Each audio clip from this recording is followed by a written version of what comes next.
Next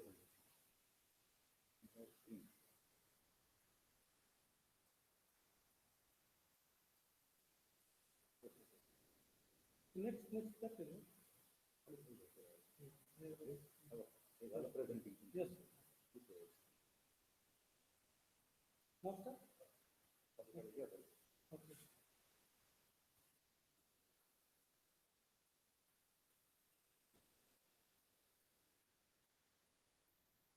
Thank you, sir. Good morning one end all, सभी को धन्यवाद।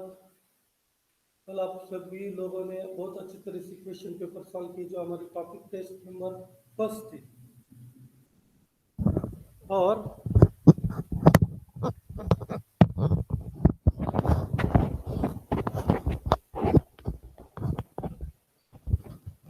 जस्ट में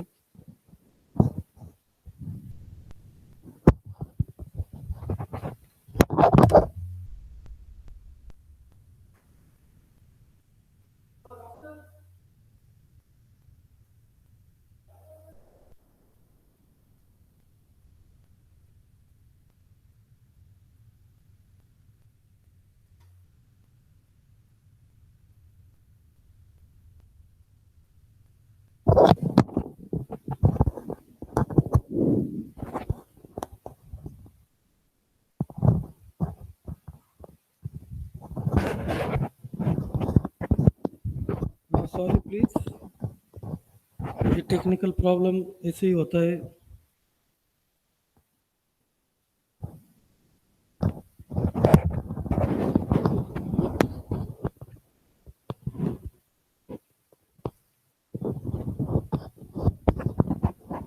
ओके, जो हमने कल टॉपिक टेस्ट लिया है उसके बारे में हम डिस्कस करने वाले। जो भी कुछ आपके सामने 25 नंबर के क्वेश्चन थे, आपने बहुत आसान तरीके से आपने उसको सॉल्व किया है, लेकिन कुछ और भी दिमाग में फिट हो जाए। ये जो 2 चैप्टर्स के ऊपर हमने जो टेस्ट लिए थी वो रिवीजन के माध्यम से आपके दिमाग में फिट करना चाहता हूँ। बहुत सारे क्वेश्चंस आपने स्टडी करके सॉल्व किए, वो भी आपका शुक्रगुजार हूँ उसके बारे में। तो चलो जल्दी स्टार्ट करते हैं। देखो, क्वेश्चन नंबर 1 आपके लिए था, geography studies human and their interaction with there.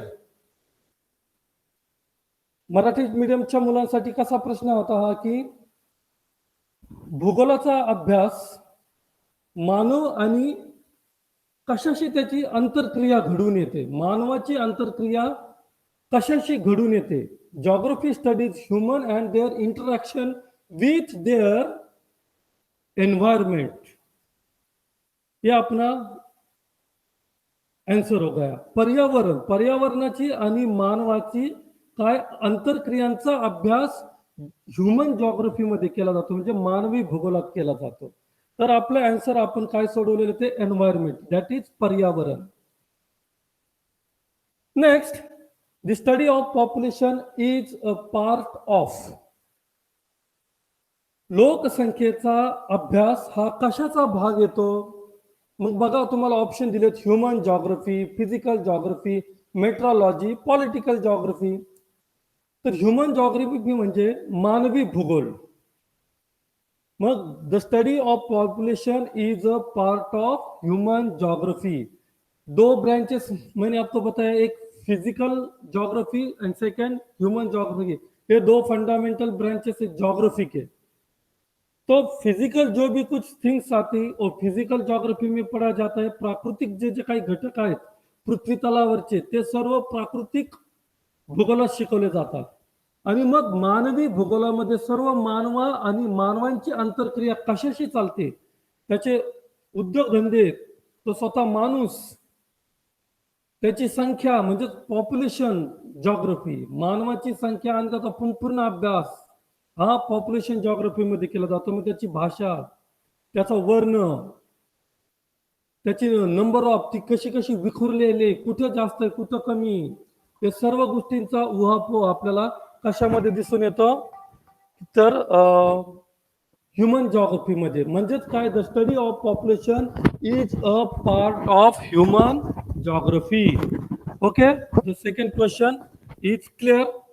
Now, see the third question, number third. Dash continent has the least of population. कोणत्या खंडावर लोकसंख्या ही कमी आहे? आता पॉप्युलेशनचा आपण पहिला चॅप्टर शिकलो, त्याच्यामध्ये पाय चार्ट आहे बघा.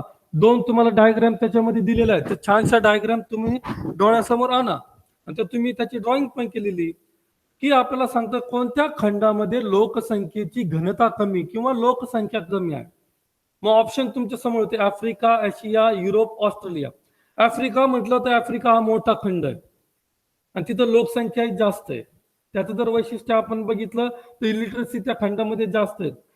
फिजिकल बघितलं आपण तिथं कांगो बेसिन आहे, नंतर सहारा डेझर्ट आहे आणि आफ्रिका खंडामध्ये अनेक देश आहेत. त्या देशांमध्ये अजूनही लोकसंख्या बऱ्यापैकी आहे. नंतर मग आशिया. आशिया म्हटलं तर साऊथ एशिया आणि एशिया, रशिया पासून तर अगदी भारत देशापर्यंत जर म्हटलं, मग त्याच्यामध्ये जपान पण आला आशिया कॉन्टिनेंटमध्ये.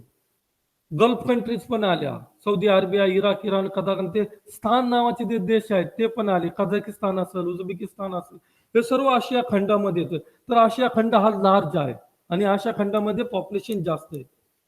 युरोपचं जर उदाहरण जर घेतलं तर युरोपमध्ये इंडस्ट्रियलायझेशन झालेलं आहे, प्रिझंट क्लायमेट आहे, तिथं देखील लोकसंख्येची घनता जास्त आहे. तर मग राहिला प्रश्न कोणता? ऑस्ट्रेलियाचा. तर ऑस्ट्रेलियामध्ये काय आहे? Continent has the list population, म्हणजे ऑस्ट्रेलिया खंडामध्ये काय आहे? लोकसंख्या ही आपल्याला कमी आढळून येते. एक सर्वात आशिया खंडाच्या साऊथ ईस्टला हा ऑस्ट्रेलिया खंड दूर आहे पॅसिफिक ओशन मध्ये, तर तिथं लोकसंख्या ही कमी आहे आणि त्या खंडाचं इतर खंडाशी तुलना केला त्याचा आकारही कमी आपल्याला दिसून येतो. नंबर 4 बघू. Dash continent has the least land mass. पुन्हा असा प्रश्न विचारला का कोणता खंड छोटा आहे? लँड मास म्हणजे काय? त्याची जमिनीचा भूभाग कमी किंवा जास्त. मग आपल्याला कोणता काय विचारला प्रश्न? Dash continent has the least land mass, म्हणजेच मग इथं उत्तर देखील Australia continent has the least land mass. Australia खंडामध्ये काय आहे? जमिनीचा भूभाग काय कमी आपल्याला आढळून येतो. Number 5. Dash continent has the high land mass and also the high of the population. कोणता खंड असा आहे की त्याचा लँड मास पण मोठा, म्हणजे एरिया पण मोठा आहे आणि त्याच्यावर लोकसंख्या देखील हाय आहे, म्हणजे जास्त आहे, डेन्स आहे. तर मग कुठला येईल बरं एक्झॅक्ट आपल्या डोळ्यासमोर येतील? एशिया. एशिया खंडामध्ये अनेक देश आहेत, रशियापासून, भारतापासून, जपानपासून, नंतर मग साऊथ ईस्ट एशिया आपण ज्याला म्हणतो, नंतर मग मध्य पूर्व आशियातले देश, या सर्वांचा समावेश आशिया खंडात होतो. म्हणून हा लँड मास भरपूर मोठा आहे आणि याच्यावर वसलेली लोकसंख्या देखील जास्त आहे. तर उत्तर असेल Asia continent has the high land mass and also the high of the population.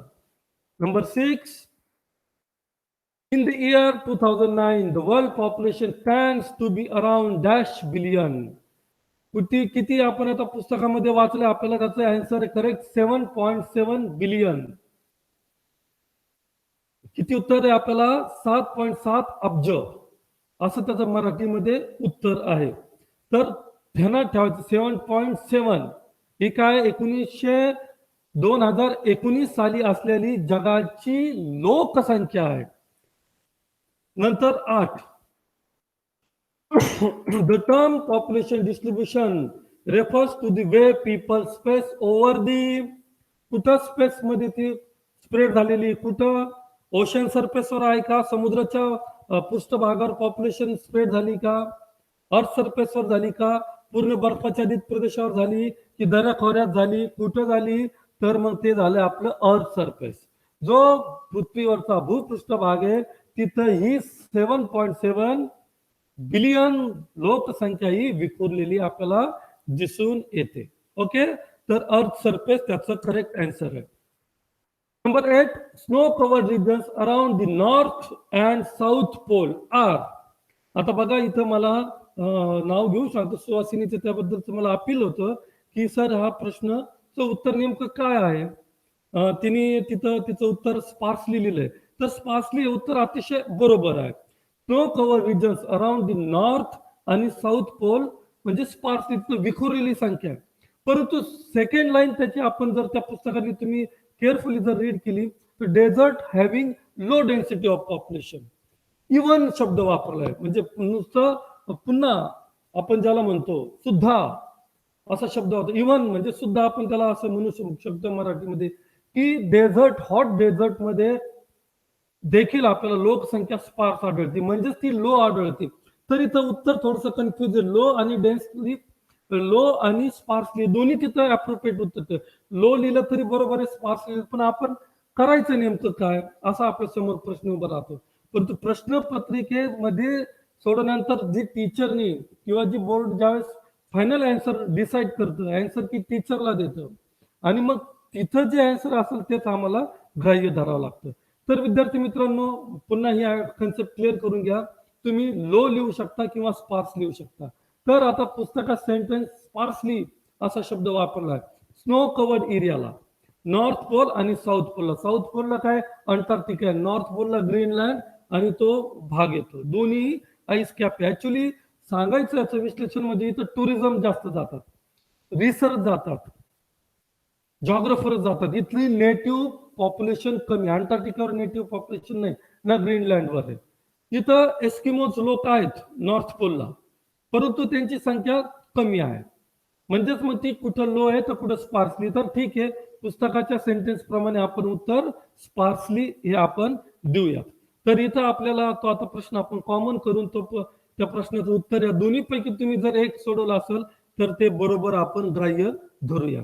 Okay, मनातली भीती काढून टाका आणि जो प्रश्न विचारले तुम्ही टीचर लोकांना नेहमी विचारायचा अडचणी, त्याच्यातून काय होतं आपला अभ्यास पक्का होतो.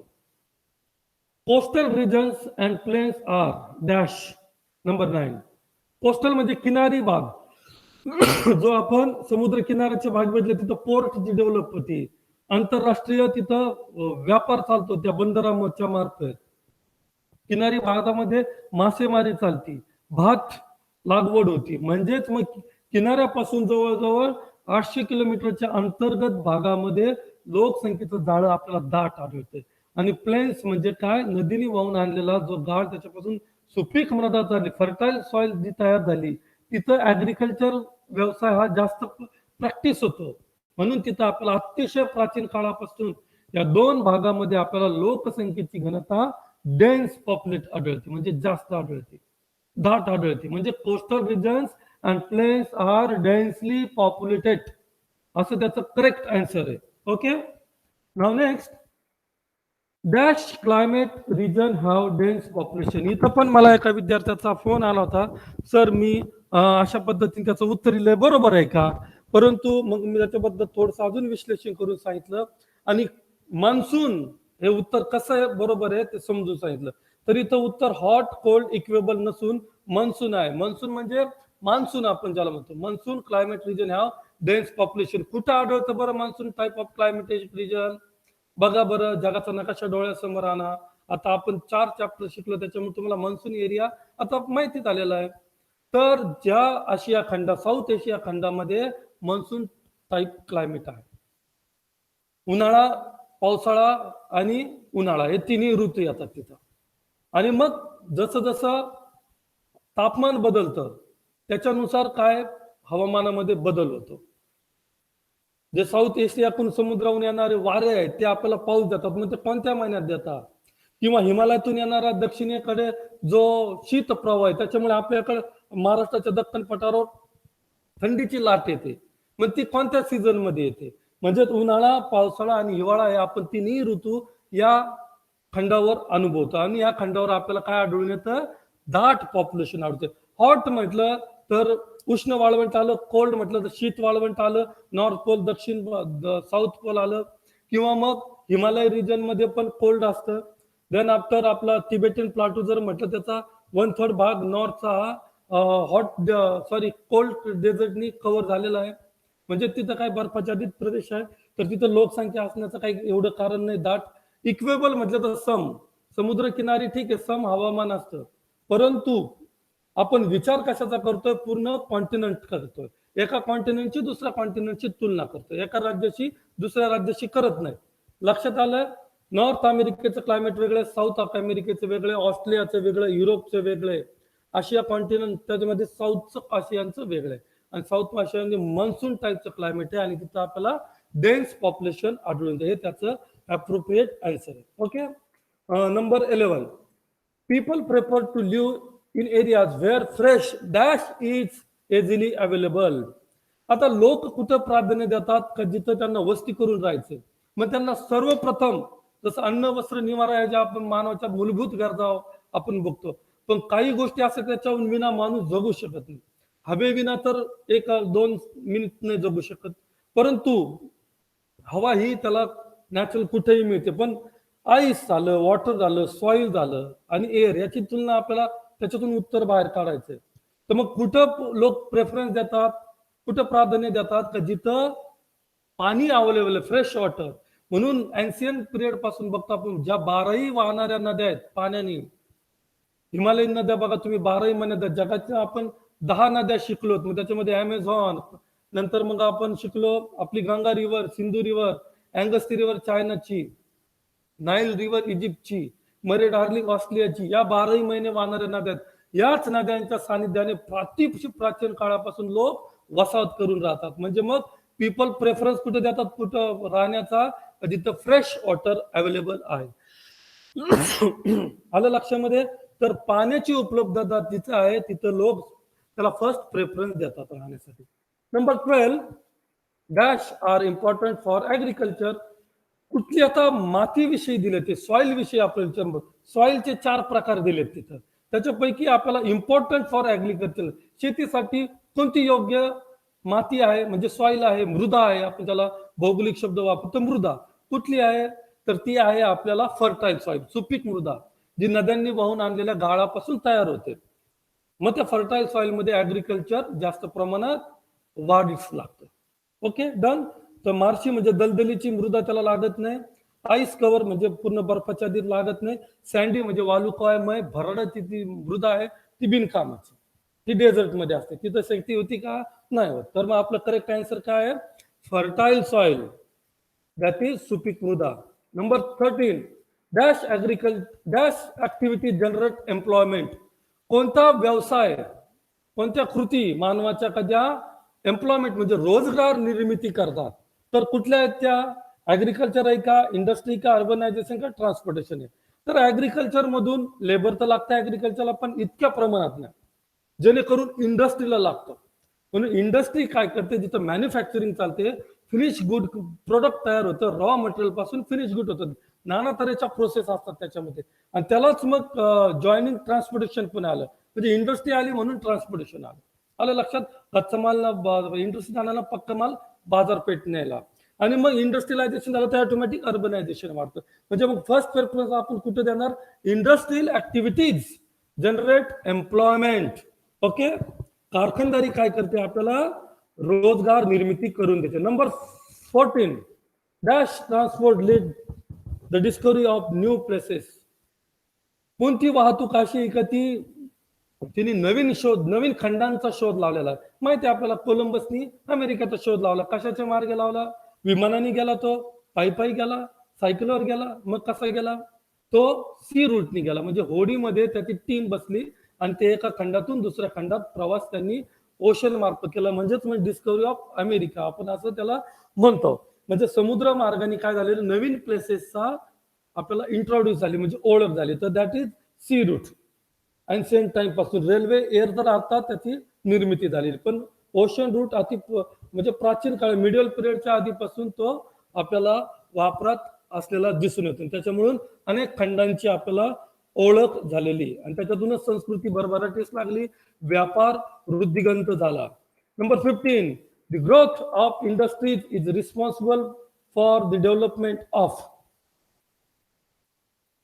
तर मग इंडस्ट्रीमुळेच काय डेव्हलपमेंट होत आहे, कशाची वाढ होते इंडस्ट्रीमध्ये, खेडी वाढतात, वस्त्या वाढतात का, डेस्पर सेटल किंवा विखुरलेली वस्त्या वाढतात, नाही.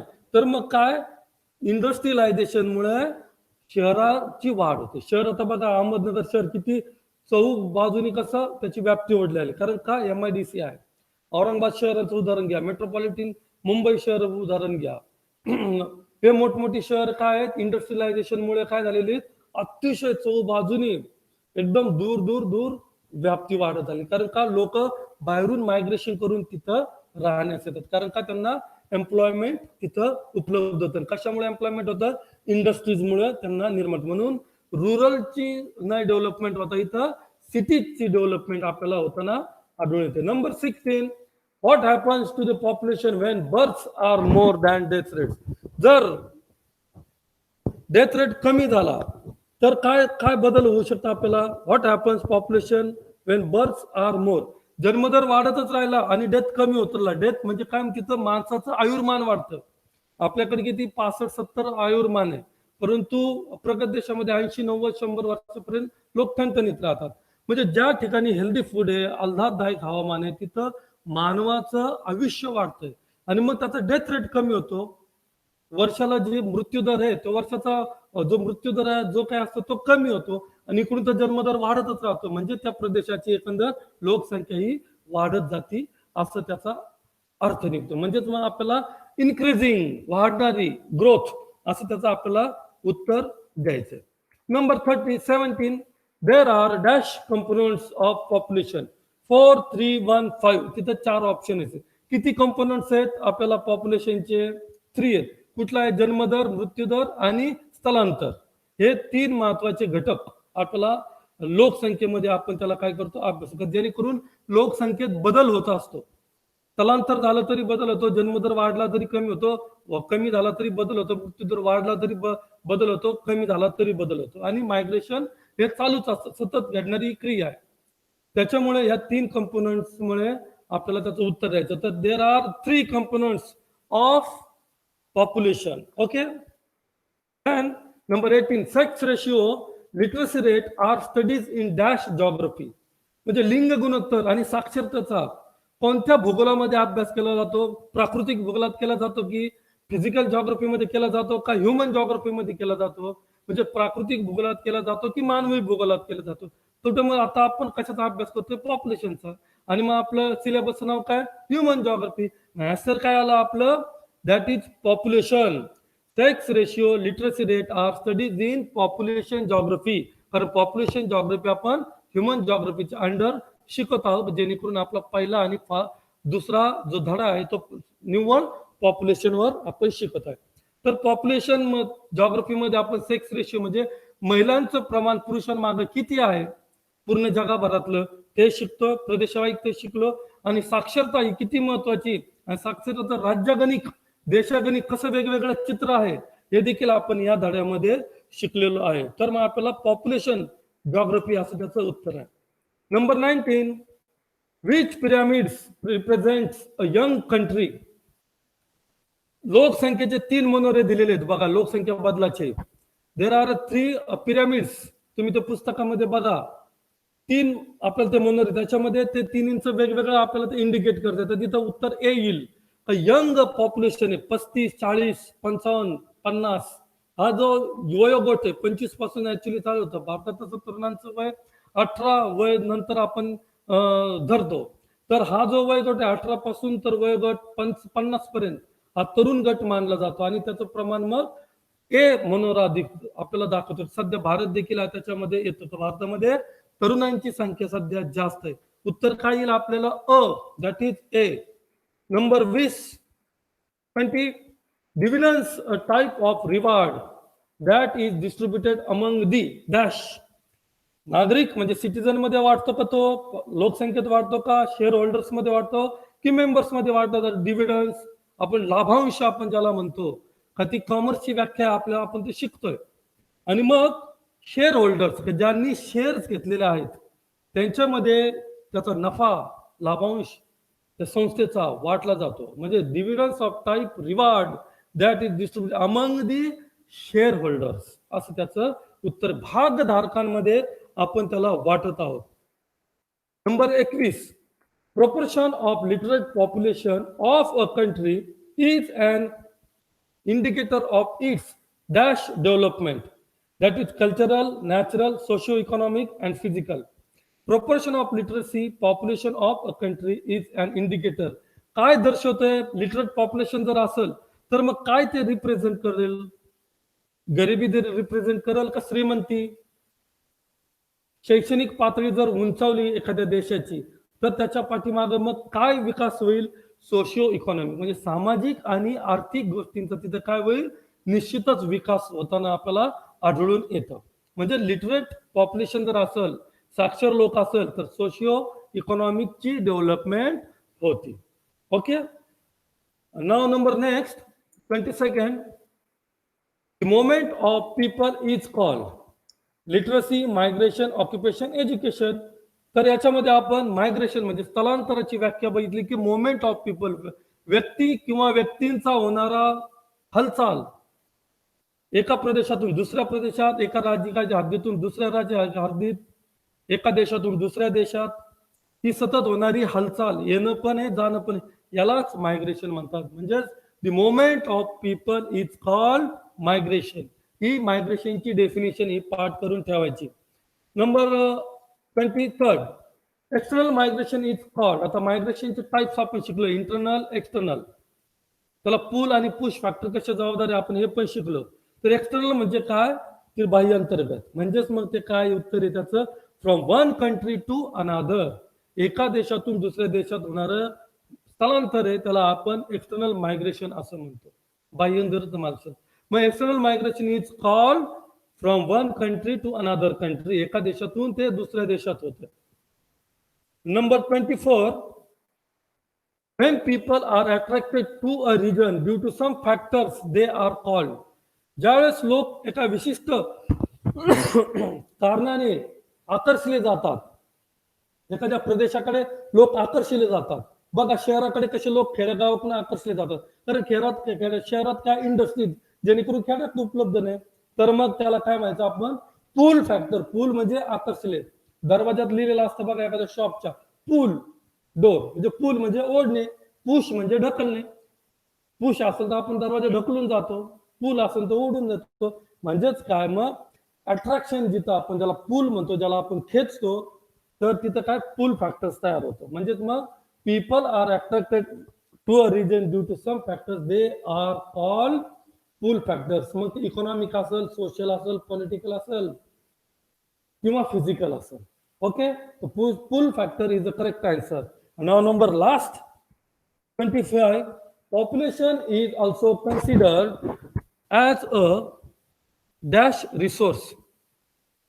Population is also considered as a dash resource. लोकसंख्येला कशाचं संसाधन म्हटलेलं आहे? लोकसंख्या हे संसाधन आपण म्हणतो.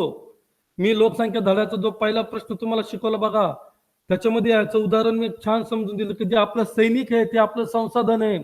आपण स्वतः एक संसाधन आहे. लोकसंख्या ही संसाधन आहे. आपण जरी म्हणतो लोकसंख्या वाढली, तिचा विस्फोट झाला, घातक आहे. परंतु लोक ज्यावेळेस जर दोन सैन्यांमध्ये जर युद्ध छेडलं गेलं तर साहजिकच ज्यांचा विजय होतो त्यांच्याकडे संख्या जास्त असते. हे आपण मिडिवल काळामध्ये जास्त शिकलेलं आहे. म्हणजे मानव इथं काय म्हटलेलं आहे? संसाधन असं म्हटलेलं आहे. तर population is considered as a human resource.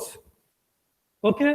तर विद्यार्थी मित्रांनो, मला सांगायचं काय, मी तुम्हाला रिव्हिजन काय दिली, 25 क्वेश्चन्स आपले क्लिअर झाले. म्हणजे रिव्हिजन घेतल्यामुळे 2 चॅप्टर आता आपले व्यवस्थित क्लिअर झाले. बरीचशी माहिती याच्यामुळे. म्हणून मी काय केलं, कधी कधी मुलं लकीली तिथं टिक करतात, लागतं उत्तर बरोबर, आणि मग अरे माझं बरोबर आलं. परंतु आपण अभ्यासपूर्वक जर त्याच्यात लक्ष घातलं, जसं मला फोन करून विचार केले तर सर हे माझं बरोबरच आहे, आणि खरंच त्या विद्यार्थ्याचं ते बरोबर उत्तर आहे. कारण पुस्तकात जशी सेंटेन्स आहे तशी उत्तरात सेंटेन्स पाहिजे. आलं लक्षामध्ये? तर आपला अभ्यास याच्यामुळे पक्का होतो. ओके. थँक्यू. सर्वांनी परीक्षा दिली, पुन्हा मी त्याच्यावर रिव्हिजन घेतली. आता ही रिव्हिजन पुन्हा व्हिडिओ नीट ऐका, पुन्हा तुमच्या मोबाईलवर ते रिकॅप करा क्वेश्चन पेपर. पाहिजे तर उत्तर सोडून घ्या वहीमध्ये, जे नोटबुक आहे आपली त्याच्यामध्ये. Okay. All the best. Thank you.